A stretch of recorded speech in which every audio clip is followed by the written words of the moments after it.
आपका स्वागत है।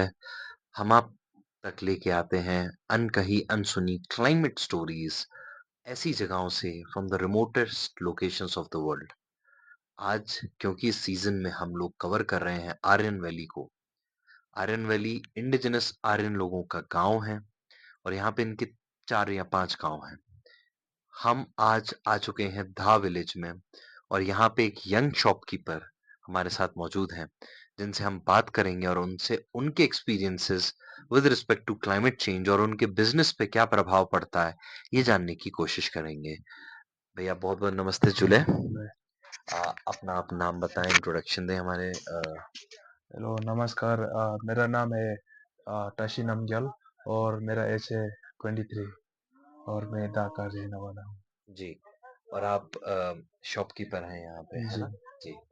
तो ताशी नामग्याल जी, क्लाइमेट चेंज आपने सुना है क्योंकि इस वैली में क्योंकि इतना रिमोटेस्ट एरिया है, क्लाइमेट चेंज के बारे में आप क्या बताना चाहेंगे?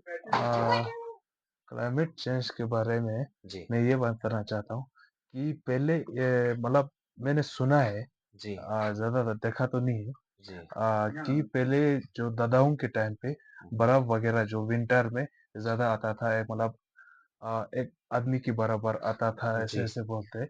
अभी नहीं आ रहा है। अभी नहीं आ रहा। हाँ, अभी थोड़ा मतलब 2-3 फुट के आसपास और देखा है आपने मैंने। लास्ट 23 इयर्स के आप हैं, तो अगर मैं कहूँ लास्ट 20 साल में आपने क्या देखा इससे संबंधित?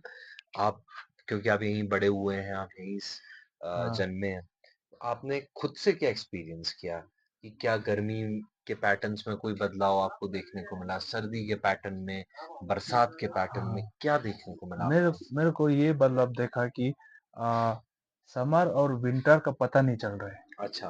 मैं पिछली साल का बताऊं जी, तो विंटर में इतना गर्मी आया था, मतलब जी, गर्म मौसम गर्म रहा था। जी। और समर में जहाँ अप्रैल में बर्फ आया था, अप्रैल में, यहाँ तो अप्रैल में खेती करने का टाइम होता है, वहाँ उस टाइम बर्फ आया था। ओके। और एक ये हो सकता है ग्लोबल वार्मिंग की वजह जी, से, जी। ऐसे मतलब पोल्यूशन की वजह से भी। बिल्कुल, बिल्कुल। जी।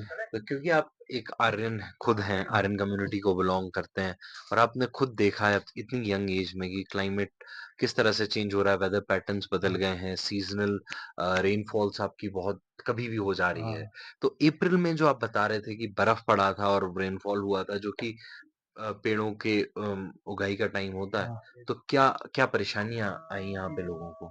यहाँ पे बहुत सारा परेशानियां है।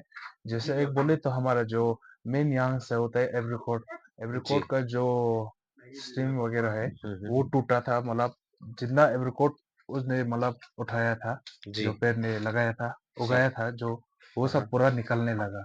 राइट। बर्फ ज्यादा आया था। जी। एक ये नुकसान हो रहा था हुँ, ज्यादा। हुँ। जी।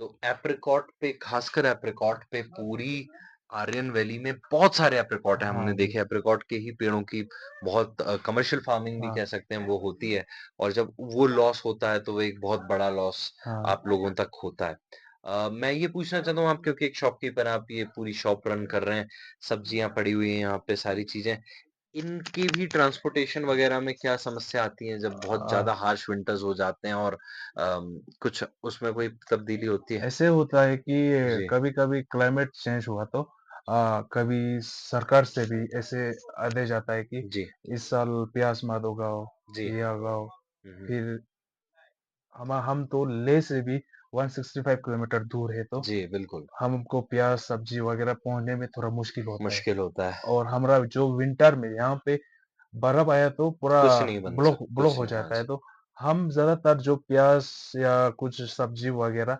विंटर के लिए स्टॉक किया जाता है। स्टॉक करते हैं, जी। जब ये समस्या आए तो हम कहाँ से लाए सब्जी बिल्कुल। वगैरह। और जैसा आपने बताया कि 165 किलोमीटर्स दूर है आर्यन वैली का दा गाँव लेह से। 165 किलोमीटर्स ऐसा नहीं कि आप 2 घंटे, 3 घंटे में कवर कर लें, वो आप कवर कर पाएँगे 5 या 6 घंटे में क्योंकि पहाड़ों की चढ़ाई है और काफ़ी दिक्कत है। अम, तो काशी जी जाते-जाते आप क्या बताना चाहेंगे हमारे दर्शकों को? क्योंकि आप एक यंग बिज़नेसमैन हैं, एक यंग एंटरप्रेन्योर हैं हाँ, और क्लाइमेट चेंज यहाँ तक पहुँच चुका है, हर जगह पहुँच रहा है। ऐसा नहीं हाँ, है कि सिर्फ़ आर्यन वैली में हो रहा हो।